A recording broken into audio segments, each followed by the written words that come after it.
Bueno, miren, para este tipo de fecha, en todo el país, ¿qué era lo que estaba previsto?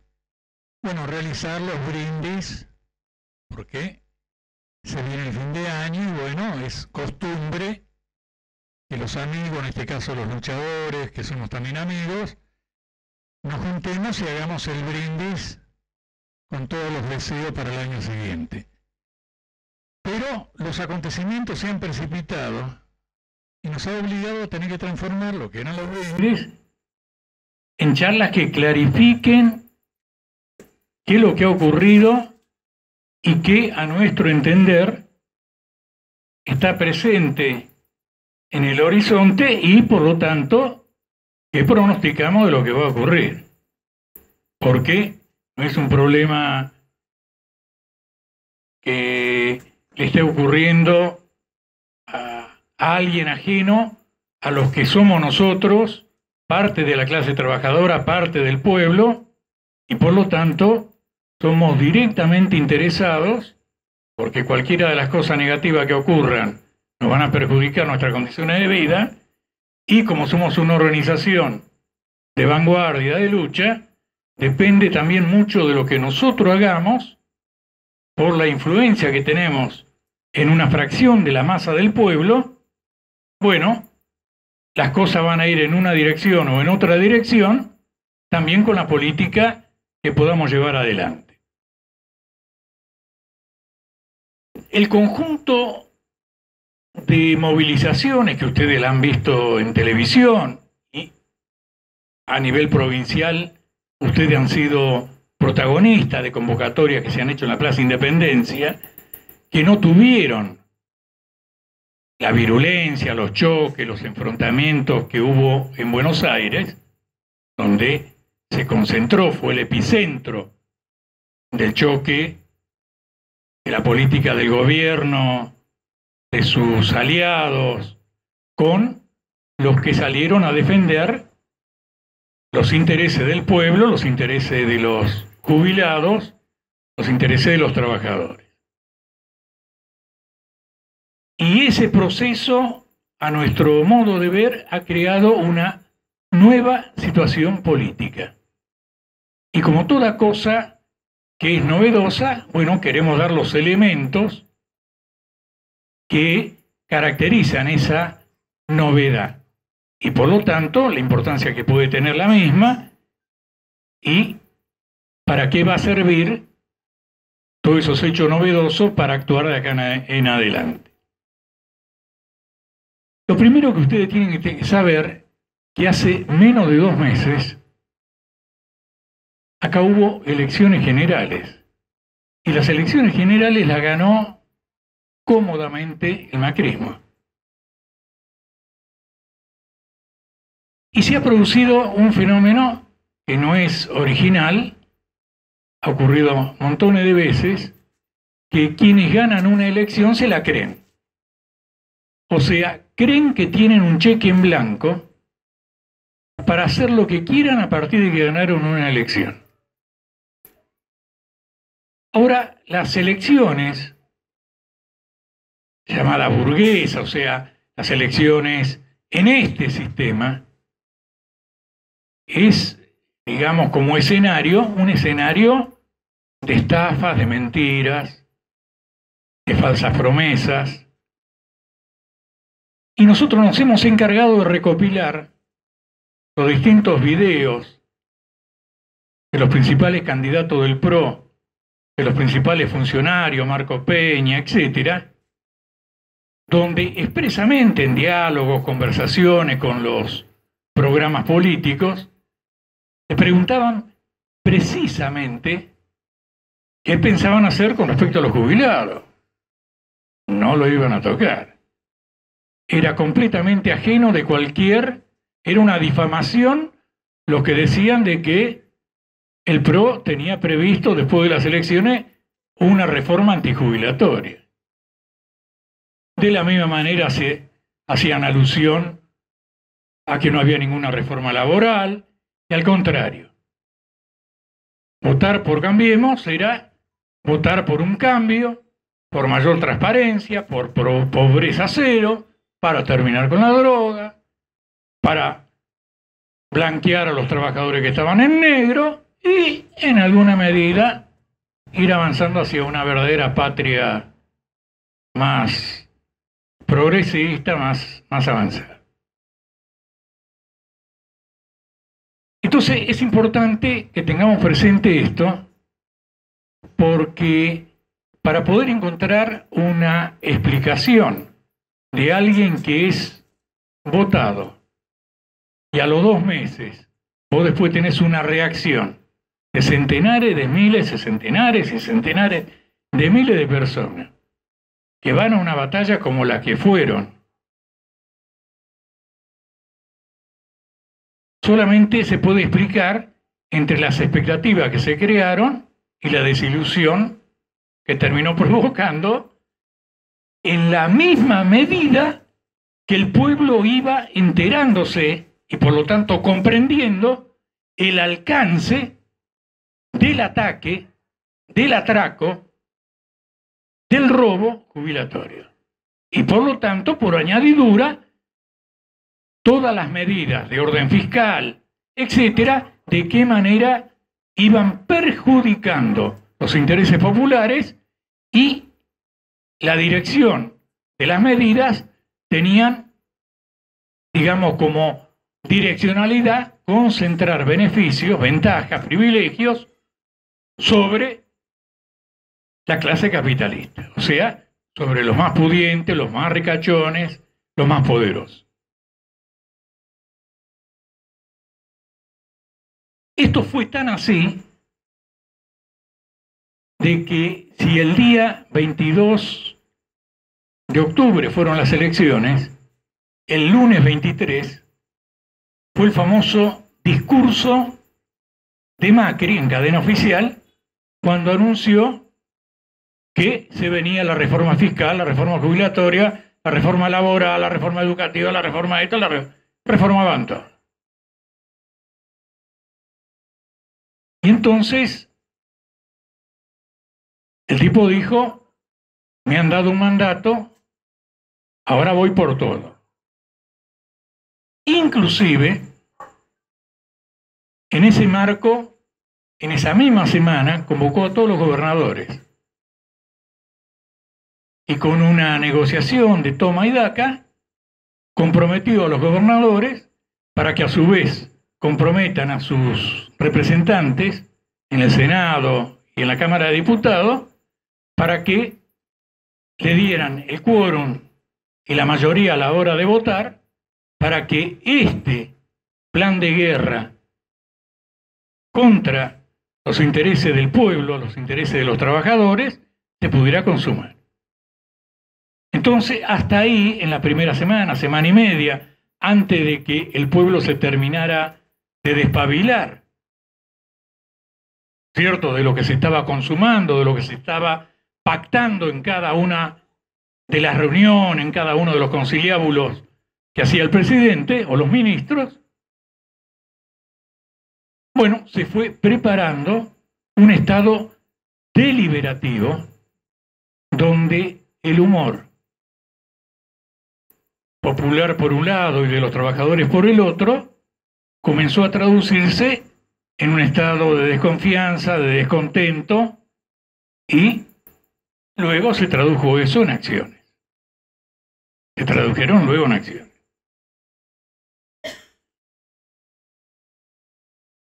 El segundo elemento de la situación política, si el primero es de que quien gana una elección no tiene un cheque en blanco y queda demostrado en la práctica, el segundo elemento es el profundo grado de desintegración de lo que es el pejotismo, o sea, el PJ representado a través de los gobernadores, porque ahora no hay un PJ nacional. Por ejemplo, no hay un presidente del PJ a nivel nacional, nadie sabe. Hay un PJ feudalizado en cada una de las provincias, que es una expresión de desintegración. Era un partido nacional, un partido siempre con algún caudillo, Perón, ¿cierto? En otro momento hubo otros que trataron de reemplazarlo, pero siempre con la idea de que había un caudillo. Néstor Kirchner intentó hacer la Gran Perón, ¿cierto? En algún momento, y una parte del pueblo peronista se lo creyó, pero ahora no hay ni un San Perón, ni un San Kirchner. Ahora tenés un San Mansur, ¿no es cierto? Un Gioja, un Infran, tenés un peronismo disperso y en cada provincia un pejotismo absolutamente en crisis. Por ejemplo, acá gobierna Mansur y la presidenta del Partido Justicialista en Tucumán es la Betty, que la trajo a Cristina, que se opone a Mansur, y Mansur se opone a Cristina. Entonces vos tenés en cada provincia un pejotismo que a su vez provincial está desintegrado. Cuando metés la mano y las narices y los ojos en los municipios ocurre exactamente lo mismo. Y sucesivamente es una fuerza en desintegración. Y que, ¿cierto?, se va desintegrando, por un lado, como resultado de la postración frente a la política macrista, en la que ellos, también macaneando, falseando cuál iba a ser su política postelectoral, como dijo acá Jaldo, vamos a defender a Tucumán, vamos a defender al pueblo de tucumano, vamos a oponernos al ajuste, y lo primero que hicieron en la semana esa que Macri se manda el discurso fue saludar el discurso, y cuando lo convocaron concurrieron ahí a marcar presente. Faltaba que le dijeran que tenía que hacer como en la primaria, subir la bandera, y lo otro, o en el servicio militar, a la orden, señor. Y entonces estaban ahí. Y es indudable que eso, para quienes lo votaron como una instancia de ponerle un freno a la política de ajuste macrista, bueno, han sufrido también un chasco.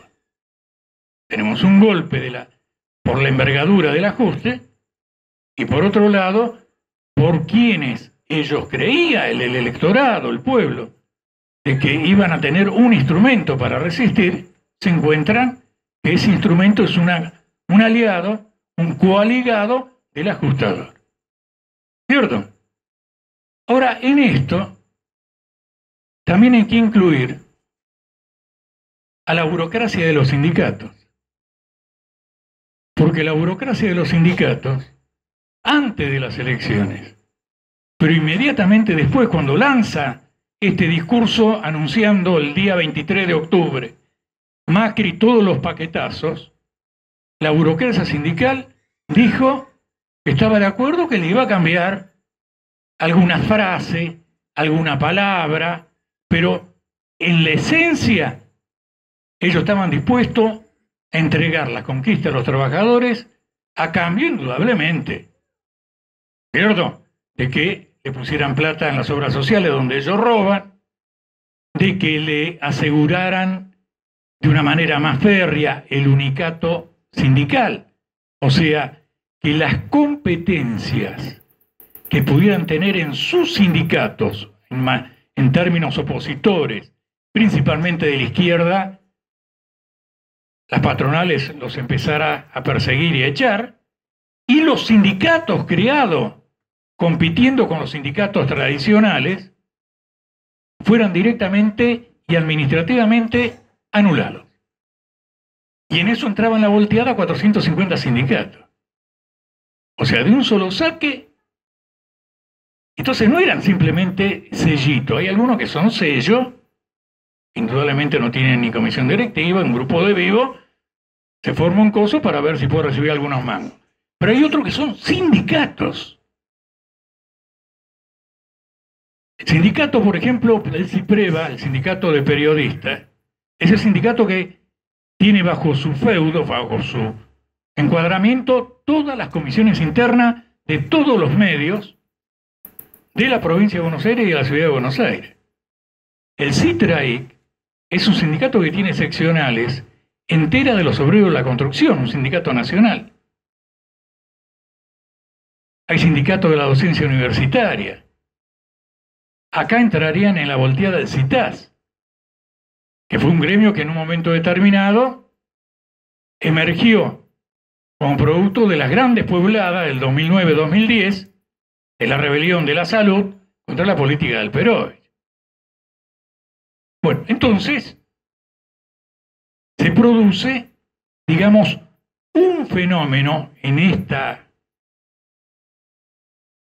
irrupción, en este proceso de movilización contra la ley, una verdadera rebelión frente a otro fenómeno de descomposición, que es del control de la autoridad, la capacidad de regimentación que esa burocracia ha tenido durante mucho tiempo, que en el último par de años ha venido perdiendo a mano de la izquierda, y que ahora, como resultado del proceso que se abrió, prácticamente ha estallado por el aire. Y es un fenómeno que les puedo decir revolucionario. Porque si hay un instrumento que la clase capitalista históricamente en nuestro país ha contado para contener a los trabajadores, por un lado han sido instrumentos políticos como fue el peronismo, el nacionalismo, y por otro lado el control burocrático de las organizaciones obreras y populares. Que el peronismo esté en desintegración, que la burocracia esté desautorizada en los hechos, en la acción por los trabajadores, bueno, es un fenómeno revolucionario. Y en esto hay que incluir, en toda esta playa de fenómenos de retroceso, de descomposición, al kirchnerismo. Ustedes se tienen que dar cuenta que en todos los acontecimientos que han ocurrido, pero que han sido, o sea, lo comentó el mundo entero. Uno abre un diario de China. Yo no leo mandarín, no leo chino. Pero uno se da cuenta que algo publicaron de la Argentina porque uno ve una manifestación, ves el Congreso, el único Congreso con la forma de Congreso, el que tenemos nosotros, y entonces se ve que en chino estaban publicando la rebelión que había. Lo mismo en Turquía, lo mismo en esto, lo mismo en otro. Sin embargo, ocurriendo todo eso, todo el mundo hablando de lo que estaba pasando en la Argentina, Cristina ni un tuit. No dijo fuera la ley, no nada, ni un tuit. O sea, la persona que había dicho de que formaba la unidad ciudadana para resistir el ajuste, se borró. Y entonces, no solamente se borró, sino que en donde institucionalmente el kirchnerismo conserva determinadas posiciones, entraron por el aro a la firma de los acuerdos. Alicia Kirchner, gobernadora de Santa Cruz, es una de las gobernadoras que firmó. Podría haber hecho como Rodríguez A. de San Luis, que no fue. Pero la tipa fue a poner las impresiones digitales. Está con el ajuste. Y en otros lugares donde hay intendencias, etcétera, que se reconocen kirchneristas, pusieron las veras. En la provincia de Buenos Aires, donde Vidal está haciendo el ajuste respectivo de aplicar la ley jubilatoria para la provincia de Buenos Aires, elevarle la edad jubilatoria a los trabajadores bancarios, etcétera, el PRO no tenía quórum, le faltaba 2 tipos. Entonces, ¿a quién fueron a ver? A 2 kirchneristas. Y los 2 kirchneristas fueron y se sentaron, y vieron el quórum. Y no se le movió un pelo, pero más grave, porque eso demuestra que algún tipo le puso unos millones, y cosa. No hubo una crítica de parte de Cristina o de los dirigentes kirchneristas, los 2 tipos pulsándolo. No, nada, está bien, forma parte de la política de la democracia. ¿Entiende? Entonces esto es importante que lo tengamos marcado porque ayuda a comprender el carácter conservador, reaccionario, antiobrero del nacionalismo este momento y del kirchnerismo en particular como expresión de ese nacionalismo. Y esto tiene una importancia mayúscula porque, después lo voy a explicar, hay una gran cantidad de corriente, quizás tengamos casi la exclusividad nosotros, fuera de nosotros todo lo demás, están buscando como línea de resistencia el frente único con el kirchnerismo. Pero si vos no puedes hacer el frente único, ¿cierto? Con el que te va a bombear, con el que te va a traicionar, con el que te está traicionando, con el que te va a cagar.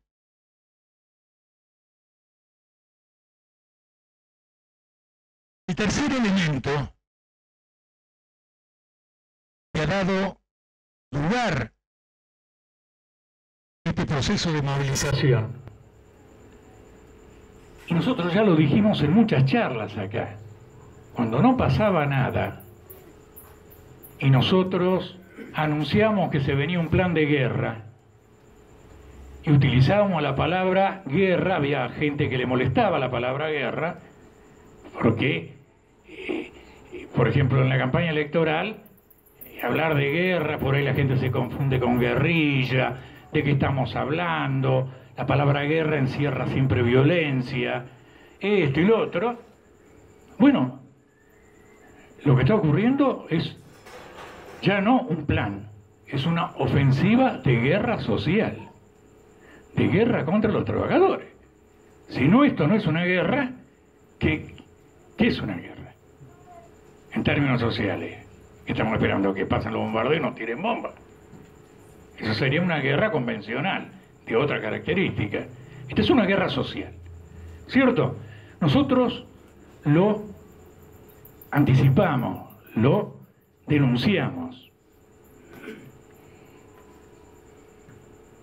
Y señalábamos contra el escepticismo, porque venían ocurriendo hechos. Echan 600 trabajadores de PESICO. Resisten un tiempo y no alcanza. Cierran la empresa AGR de Clarín. La mantenemos ocupada, nosotros la dirigíamos. 80 días. Resistimos 60 más fuera de la fábrica. Esto y lo otro, y no vino el movimiento popular, el movimiento obrero, en nuestro auxilio para defenderlo e impedir el cierre. Cerraron. Después de una larga lucha. Lo de PESICO también después de una larga lucha, con algunas características parecidas a la de AGR Clarín, otras cosas diferenciadas. Y hubo otras. Y después hubo algunos combates, huelgas parciales, en la mayoría de los casos, con derrotas. Y entonces, como la gente mide las cosas futboleramente, y todo lo que importa a la hora de considerar, ¿no es cierto?, si un director técnico tiene que quedar o no, es si ganó o no ganó, sin importarle si ganó jugando bien o jugando mal, sin darse cuenta que si juega mal, aunque haya ganado, está preparando las condiciones para perder en el próximo partido. Y si perdiste jugando bien, estás preparando las condiciones para ganar los próximos.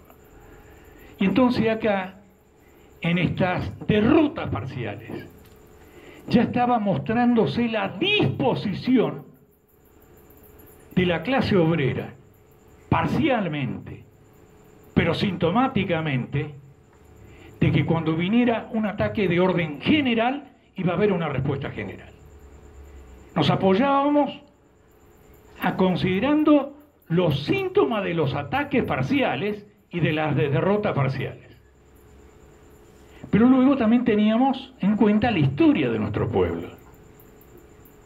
Ya con el Rodrigazo de Isabelita, con los ataques de Martínez de Hoz, con lo que había ocurrido bajo Menem, con lo que hizo de la Rúa, etcétera, y mostrábamos que nuestro pueblo tiene una larguísima historia, que se va transmitiendo de esa manera que no se transmite como ocurre en las escuelas, en las universidades, donde el conocimiento está sistematizado y viene un profesor y tiene un programa y transmite, ¿no es cierto? Tal tipo. No, esto se va transmitiendo por experiencia, es algo que no es orgánico.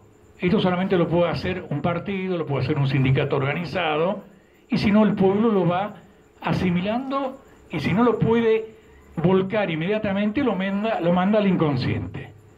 Y cuando hay una situación de fertilidad, lo saca al consciente. Y entonces lo que hemos vivido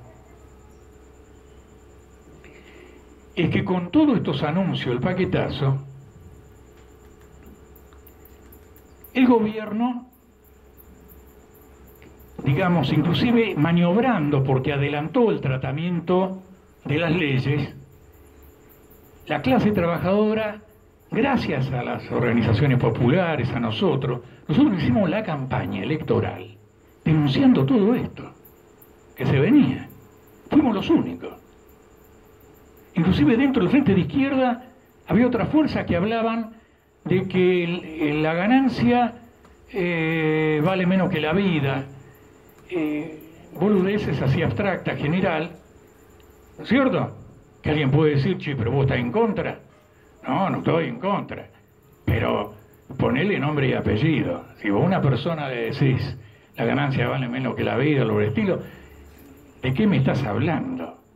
Nosotros hablábamos de que acá se venía una reforma antijubilatoria que consistía en esto, que iban a elevar la edad jubilatoria, que iban a rebajar los saberes, que iban a hacer esto, una política impositiva donde iban a cargar a los trabajadores, una política de reforma laboral que iban a achacar esto, Bueno, entonces preparamos, usamos las elecciones para preparar una conciencia, una comprensión y para facilitar, digamos, lo que después se expresó en el terreno de la lucha. Las manifestaciones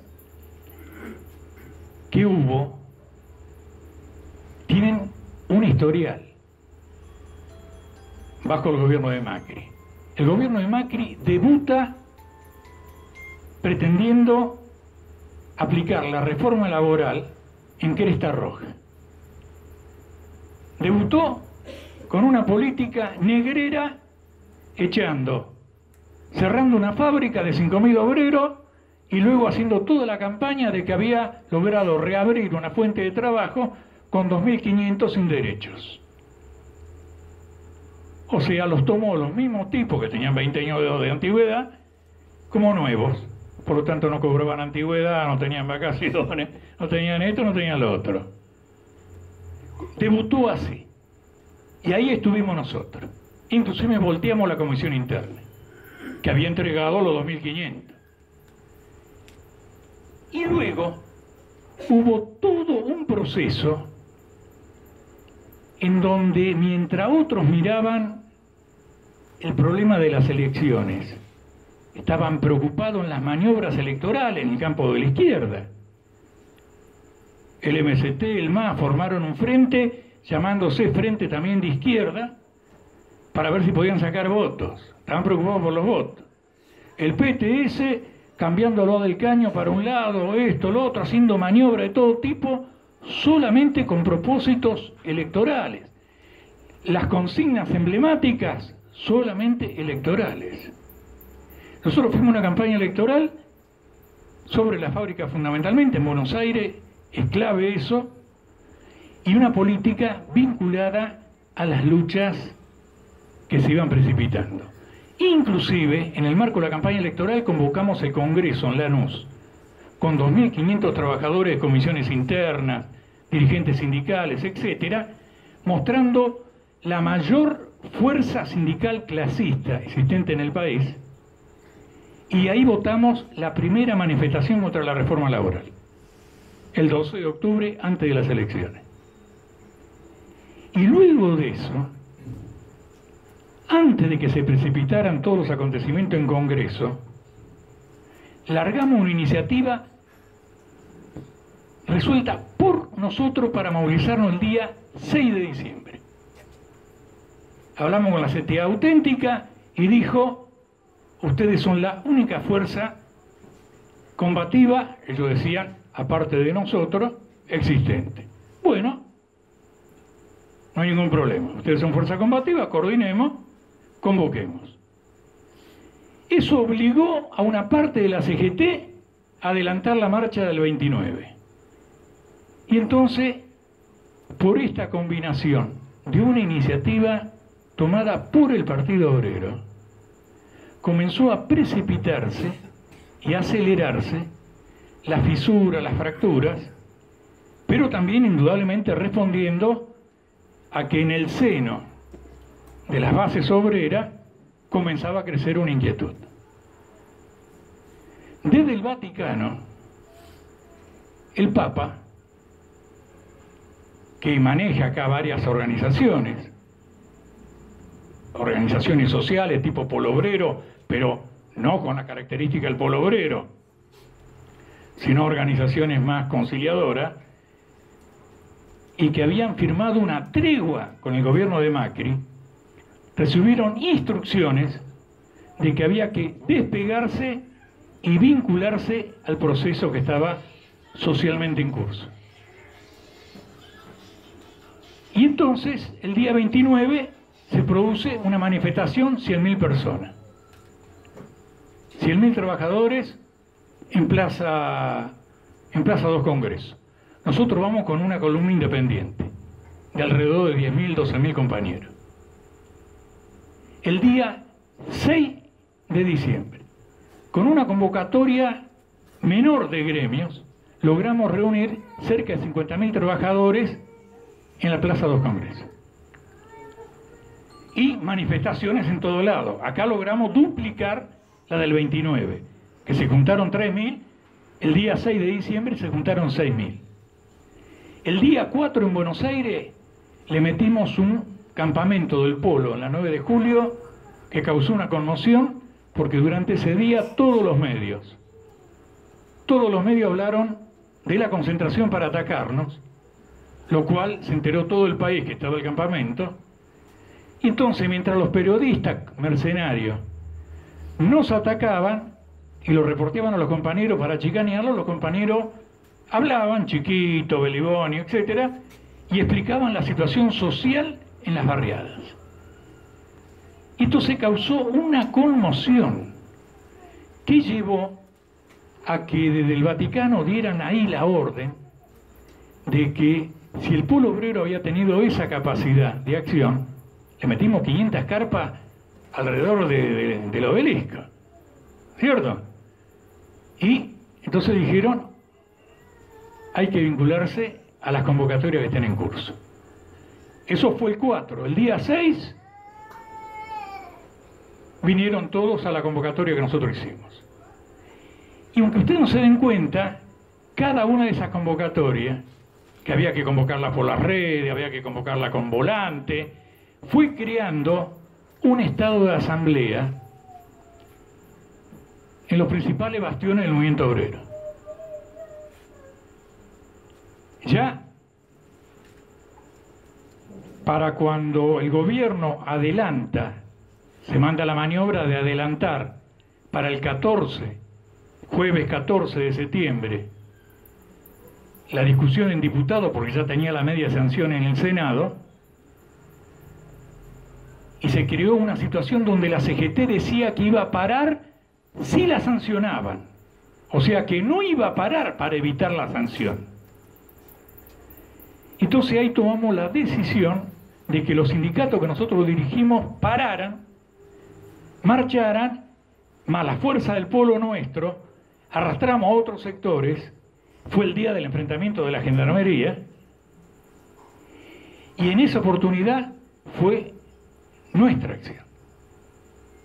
Fue la acción del Partido Obrero, nuestros gremios, nuestros trabajadores, etcétera, la que terminaron de crear un escenario que obligó a la Carrió a declarar de que no había un clima y que convenía suspender las cosas. ¿Cierto? Eso que ocurrió el día jueves fue un hecho que tuvo una repercusión, ustedes no se imaginan, en Buenos Aires, en las fábricas, en el pueblo, en la masa del pueblo. Porque el reconocimiento de los dirigentes, Pitrola, Ramal, son toda gente muy conocida. Se transformaron en personajes ultra populares. Y en las fábricas comenzaron a haber asambleas frente al intento del lunes 18 de hacer la nueva convocatoria, de que no se podía dejar al Partido Obrero solo y que había que marchar todos porque este era un problema que interesaba a todos. Y entonces nosotros el lunes 18, que sabíamos que se iba a montar un operativo gigantesco, ¿cierto? Íbamos con una columna poderosísima, pero tranqui. Bueno, aparecieron las organizaciones que habían pactado, Libre del Sur, la CTP, la agrupación del Vaticano, la agrupación piquetera del Vaticano. Apareció la Unión Obrera Metalúrgica de Quilmes, apareció ATE, etcétera, sindicatos enteros. Se llegaron a juntar 300.000 trabajadores, ¿cierto? Y un grupo de avanzada que fueron los que comenzaron las cosas, comenzaron los choques. Y durante todo una hora, hora y media, nosotros los evitamos los choques, porque consideramos que los hechos ya estaban presentes ahí. Los hechos políticos ya se habían abierto. Vos tenés 300.000 trabajadores, una CGT que dice que hay que parar pero no hay que ir, y los trabajadores van, vos ya tenés el plato servido para luchar por una nueva dirección. Cuando vos tenés columnas obreras llevadas por las comisiones internas, los cuerpos delegados, directivas arrastradas, etcétera, vos tenés la clase obrera actuando. La columna obrera de la Unión Obrera Metalúrgica parecía esas confraternizaciones en las trincheras en la Primera Guerra Mundial, donde los soldados se abrazaban de un bando, de un país con otro, etcétera, e iban a abrazar al Partido Obrero y a felicitarlo por la jornada del jueves, que le había dado la oportunidad de la pelea del lunes. Entonces, un hecho fantástico. Ahora había armado un aparato de provocación gigantesco, ¿cierto? Porque ahí operaron y empezaron a gasear con helicópteros. Había francotiradores por todos lados, ¿cierto? Estaban cerradas de todos los costados. No solamente estaban los vallados, donde aparecía filmado, los periodistas filmaban los vallados y los choques en los vallados. Pero el operativo represivo fue fantástico, había infiltrado por todos los costados. Bueno. Y entonces es muy importante que tengan presente esta circunstancia, porque esta circunstancia tiene que ser caracterizada como una rebelión de la clase trabajadora, es la primera rebelión de la clase trabajadora contra sus direcciones, una rebelión contra el gobierno y una rebelión en un cuadro de confraternización con la izquierda. Este es un hecho, digamos, poquísimas veces visto a la escala esta nunca en la historia nuestra, porque en el Cordobazo la izquierda era muy insignificante. La gente cantaba la consigna de la izquierda, pero no estaba a la izquierda. La gente gritaba: luche, luche, luche, no deje de luchar por un gobierno obrero, obrero y popular, y vos tenías 2 delegados, ¿cierto? Como había un clima ultra radicalizado, la gente cantaba canciones revolucionarias, ¿cierto? Pero acá, ustedes lo vieron ahí en televisión, el cartel del Partido Obrero estaba adelante.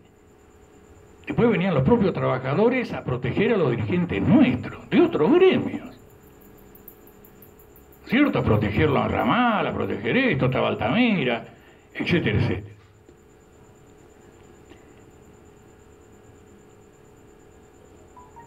Teniendo presente todo esto, en el país se ha creado un estado de deliberación que no se da solo en las fábricas.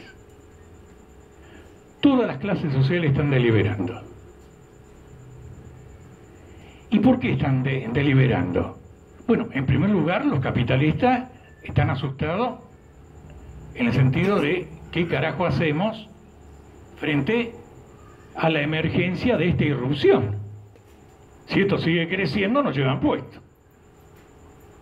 Entonces están manejando distintas políticas, ¿cierto? Todas de carácter represivo y de cooptación. Entonces, por ejemplo, ya le han tirado miguitas a las organizaciones piqueteras del Vaticano para darle más comida y atender la emergencia alimentaria. ¿Cierto? A algún gremio le han tirado alguna amiguita por la obra social. A otro le tiran esto y lo otro. A nosotros han iniciado una campaña de macartismo y de persecución. Hoy salió, se ponen ahí las cosas, el pedido de captura ya de algunos compañeros nuestros, están estudiando quitarnos las personerías, están tomando medidas represivas de todo tipo. No es la primera vez que nos ocurre, a nosotros no nos sorprende, no es algo, yo les informo objetivamente, no ocultamos absolutamente nada, cada hecho político lo vamos a enfrentar políticamente. No se olviden que antes de que cayera Alfonsín, todo el Comité Nacional del Partido Obrero lo metieron preso. Lo metió preso el gobierno de Alfonsín. Después salimos, no estaba yo preso, pues estaba acá en Tucumán, lo metieron preso toda la dirección que estaba en Buenos Aires. ¿Cierto? Salieron a libertad todos los compañeros y el que cayó fue el que nos metió preso. Cayó Alfonsín con Pugliese y compañía.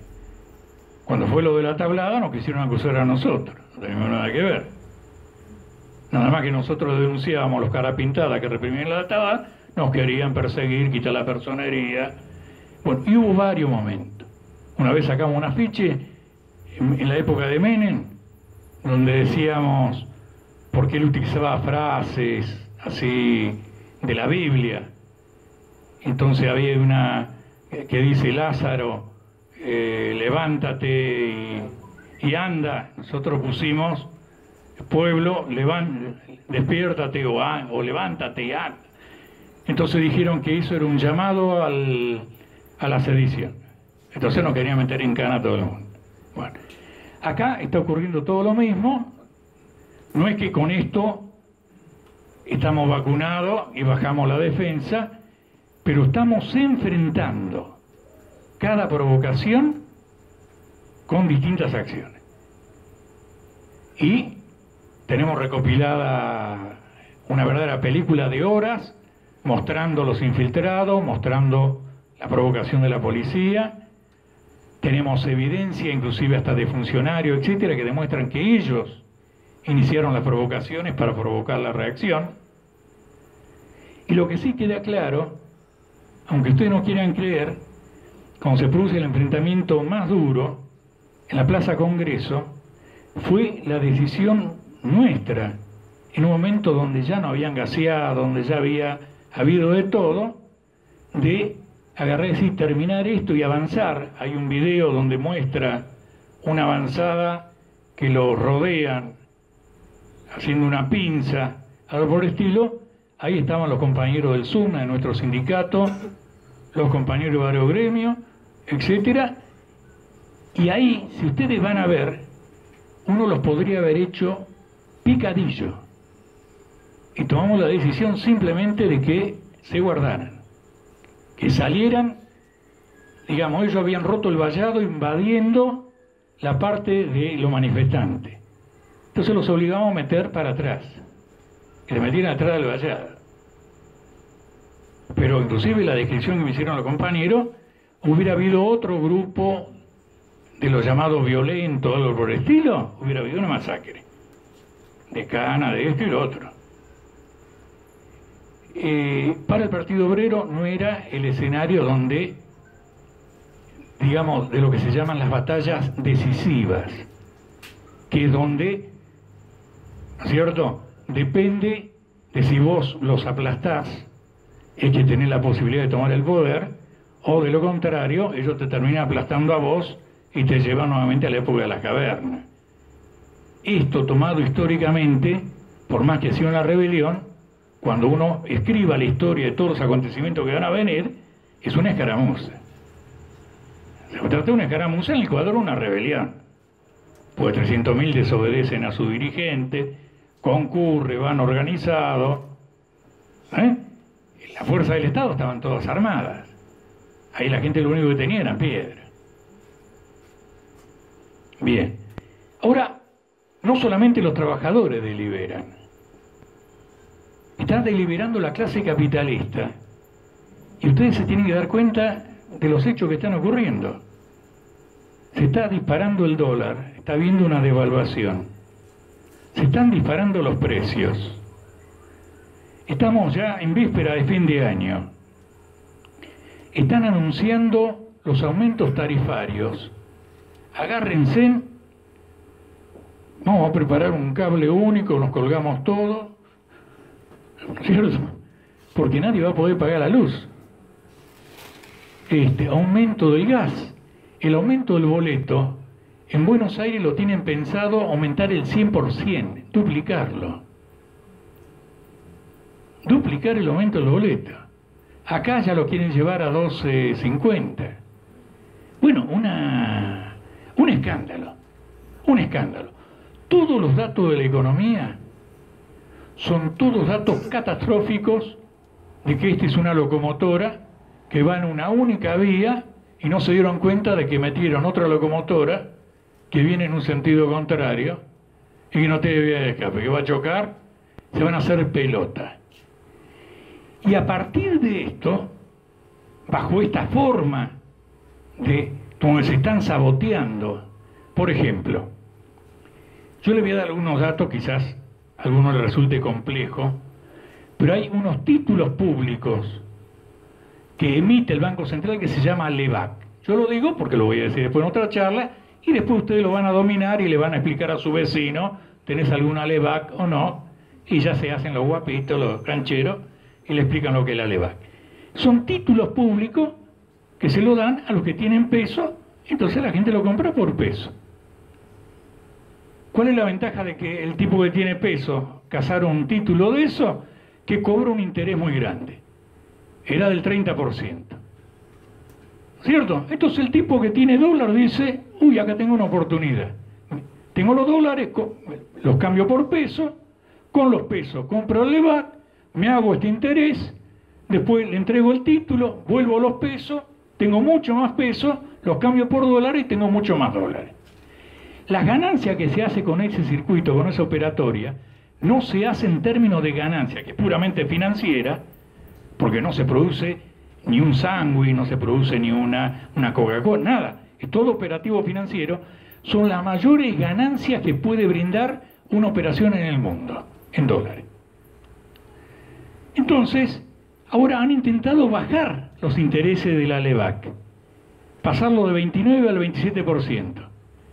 Y entonces le están armando una corrida. La corrida la van a frenar cuando levanten otra vez la tasa de interés. Ya vas a ver. Ahora, si levantan la tasa de interés, genera una recesión. Genera una recesión. Entonces tiene una recesión y a su vez hay una inflación. Que es como uno diría, tenés una pulmonía y a su vez tenés un infarto. Tenés la combinación donde te cagaron el pulmón y te cagaron el corazón. Entonces, reventaste como un sapo. Bueno, el país puede reventar como un sapo, ¿no es cierto? Bajo la combinación de que revienta sus pulmones y su corazón. El déficit comercial es el más grande de la historia. Significa que nos venden más de lo que vendemos. No nos compra nadie y no tenemos cosas para hacer funcionar lo que tiene que funcionar y hay que comprar afuera. El déficit de balanza de pago, que es todos los dólares que se van, por ejemplo, la mayor cantidad de gente ahora va a ir a veranear a Brasil. Como en Brasil no se puede llevar peso, hay que llevar dólares, la gente va a comprar dólares. Y se calcula que va a ser otros 10.000 millones de dólares. Entonces, una debacle. Una debacle. Entonces, el gobierno está discutiendo si se va a un ajuste brutal, sin anestesia. ¿Viste? Agradecer, bueno, al pueblo, listo. Le aplicamos la cosa. A los jubilados, ¿qué tanto de guerra? Le sacamos 100.000, hay que sacarle 300.000 millones. Total, se van a cagar muriendo, entonces, bueno, no valen para nada. No producen nada, esto y lo otro. A los trabajadores, y bueno, que se sacrifiquen más. Para eso son negros, esto y lo otro, a la mierda. Así, ¿cierto? Bueno, hay otro sector que dice, no, paremos la mano, porque con eso desatamos, si ya tuvimos el anticipo, con un ajuste de ese tipo tenemos la revolución a la vuelta de la esquina. Tenemos un levantamiento social. Entonces alguien dice, no, hagamos la devaluación. Devaluemos. Si se devalúa, se desata la hiperinflación y tenés una revolución de otra manera. Porque ustedes saben de que este gobierno pactó con todas las empresas de energía, de gas, la dolarización de las tarifas. Si hay una devaluación, el gas, vamos a tener que vender las casas, esto, lo otro, para pagar el gas. O vamos a tener que ir a cortar árboles y calentarnos con leña. No queda otra. Entonces es un estado calamitoso. Bien. Dicho esto, se presenta siempre el problema, bueno, ¿qué vamos a hacer? ¿Qué vamos a hacer? El gobierno sabe de que hay en preparación, frente a la agenda que tiene, donde el ministro dijo, la próxima es la ley de reforma laboral, después viene la reforma educativa, después la reforma de salud, y después la de glaciares, después vendrá otra. Entonces, como sabe que se están armando coordinaciones, esto y lo otro, y los tipos habían dicho que en marzo lo iban a tratar, hoy anunciaron que lo van a tratar en extraordinaria en febrero. Con lo cual agarra a la clase obrera de vacaciones en enero y hay que prepararse para utilizar mecanismos de emergencia, ya nosotros lo estamos alertando, etcétera, de que con lo que quede la clase trabajadora con los sindicatos, ya ir preparando todas las condiciones de plenario, asamblea, o sea, transformar el estado deliberativo en formas concretas de organización y de votar planes de acción, que tiene que ser la huelga general el día, ¿no es cierto?, que se trate rodear el Congreso, etcétera, etcétera, etcétera, etcétera. Esto es fundamental. El segundo problema es que nosotros, en esta circunstancia, vamos a plantear la consigna del Congreso de base, de los sindicatos y de las centrales sindicales. Entonces, la idea de un Congreso de base no puede ser un Congreso de los sindicatos del PO, que dirigimos nosotros, porque eso es pan con pan. Lo que nosotros tenemos que ir es a discutir con las direcciones de las distintas CGT regionales y las distintas tendencias de los sindicatos que están en crisis, la Corriente Federal, con Palazzo, etcétera, y a plantearle qué opinan de convocar un Congreso Federal. Incluso reconociéndole que ellos tienen el changüí de dirigir ese Congreso Federal.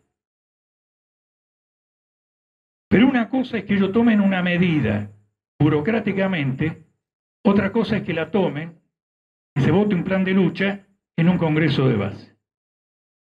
Porque en un Congreso de base ellos pueden tener mayoría relativa, transitoria, pero un Congreso de base hace participar a los delegados y si actuamos, a los delegados con mandato.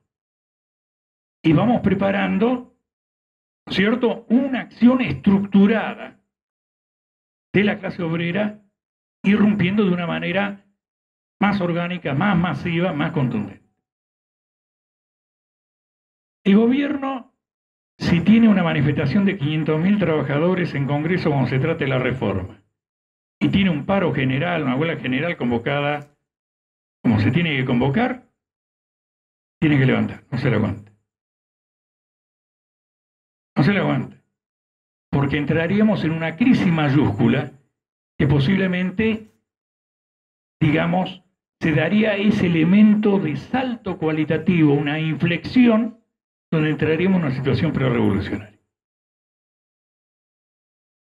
O sea, una situación donde la clase obrera se planta como clase frente a sus enemigos, que es esta coalición del gobierno nacional, los gobernadores de la oposición justicialista en todos sus matices, los burócratas centrales de la CGT, y por lo tanto vos tenés a las clases enfrentadas defendiendo sus intereses. Bueno, nosotros vamos a trabajar por esa perspectiva. Y en función de esa perspectiva, vamos a tomar un montón de iniciativas, que las vamos a informar. Convocamos ahora, en febrero, los primeros días, un congreso de tribuna docente. Tenemos a la agrupación docente más importante del país. Dirigimos como 8 o 9 seccionales, sindicatos, docentes. Tenemos 1000 docentes en el partido. Vamos a convocar a un congreso de los trabajadores de ATE, clasista. Convocamos un congreso de los trabajadores de la UOM. O sea, prácticamente todos los gremios importantes los vamos a convocar en sus fracciones combativas para dar una política nacional de intervención en su sindicato y por referencia al conjunto.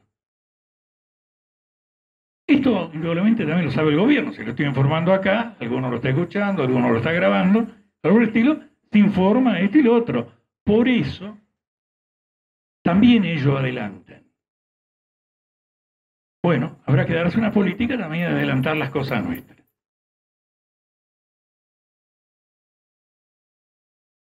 Desde ya vamos a preparar con toda antelación durante febrero la convocatoria de un paro nacional para el día 8 de marzo para reeditar el paro nacional de mujeres, que fue la primera rebelión contra la burocracia, porque fue el primer paro nacional que se hizo sin la autorización, sin pedirle permiso a la burocracia de los DAE, de los EMIT, etc. Entonces, bajo este clima, las mujeres tienen mucho que decir, porque en materia de ajustes son las más ajustadas. Y en materia de agravios, atropellos, por el estilo, bueno, tienen un vagón completo. Pero con el precedente vamos a preparar esas condiciones. Una última cuestión. El problema del frente de izquierda. Bueno, con respecto al frente de izquierda, tenemos los mismos problemas que hemos tenido en los últimos años. La política del PTS y de izquierda socialista es la creencia de que acá se puede enfrentar esto armando un frente convergente con el kirchnerismo. Esta política nos delimita. Y por lo tanto nosotros vamos a esforzarnos por crear un polo político independiente alrededor del Partido Obrero. Por eso vamos a una política de reclutamiento. Si acá hay compañeros que no son del partido, le planteo que abramos la discusión para que discutamos su incorporación al partido, porque en última instancia, toda esta situación tomada históricamente, estratégicamente, se va a decidir por la calidad de dirección y por lo tanto de política que tienen los explotadores y la calidad política que tienen los explotados. Si fortalecemos al Partido Obrero, bueno, por lo menos, no es que yo sea hincha del Partido Obrero lo diga, lo demostramos en la práctica con todo esto que estamos informando y que ustedes lo pueden verificar en las prensas, en los videos, en los acontecimientos, bueno, somos una garantía como instrumento de orientación, de dirección, para la victoria del movimiento obrero y de las clases populares. Y por lo tanto, tienen que tener presente esta convergencia, esta reunión de factores revolucionarios. Una clase obrera que irrumpe, una clase media que se solidariza con la clase obrera a través de las cacerolas, un partido obrero que ha demostrado en la práctica su coraje, su organización, su templanza, su, digamos, fusión con buena parte de la vanguardia obrera, y por lo tanto, aunque todavía embrionariamente, son los elementos que si lo desarrollamos, tengan la plena seguridad que vamos a la victoria por primera vez de una lucha por un gobierno de trabajadores y por el socialismo en nuestro país. Bueno, muchas gracias.